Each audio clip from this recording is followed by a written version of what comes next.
ఈ నెల 15వ తేదీన సూర్యాపేట రూరల్ పరిధి టేకుమట్ల నుండి ఖమ్మం జాతీయ రహదారిపై పిల్లలమర్రి గ్రామ శివార్లో సుమారుగా 50 సంవత్సరాలు ఉన్నటువంటి గుర్తు తెలియని వ్యక్తి మృతదేహాన్ని సూర్యాపేట రూరల్ పోలీసులు గుర్తించారు.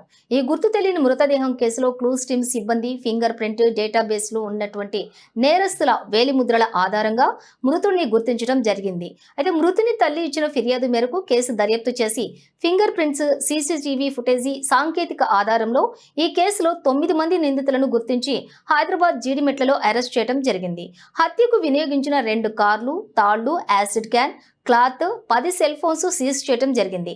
కేసు వివరాలు, అరెస్ట్ వివరాలను జిల్లా ఎస్పీ నరసింహ జిల్లా పోలీస్ కార్యాలయం నందు నిర్వహించిన సమావేశంలో వెల్లడించారు.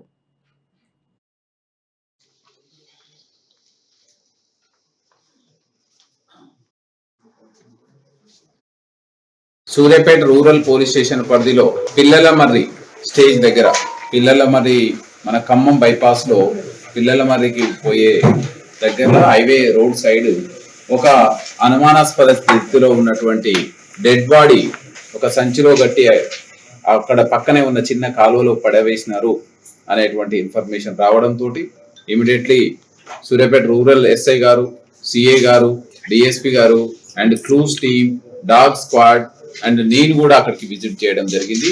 అక్కడికి పోయి చూస్తే సుమారు 45 నుంచి 50 సంవత్సరాలు ఉన్నటువంటి వయసు ఉన్నటువంటి ఒక వ్యక్తిని ఎక్కడనో చంపి తీసుకొచ్చి మన ఏరియాలో పడవేసి, నేరస్థలంలో పడవేసి ఆయన మీద ఆనవాళ్లు దొరకకుండా యాసిడ్ తోటి డబ్బాలో తెచ్చుకున్న యాసిడ్ పోసి ఆ డబ్బాని పక్కనే వదిలేసి వెళ్ళినట్టు మనకు ప్రాథమికమైనటువంటి సమాచారం.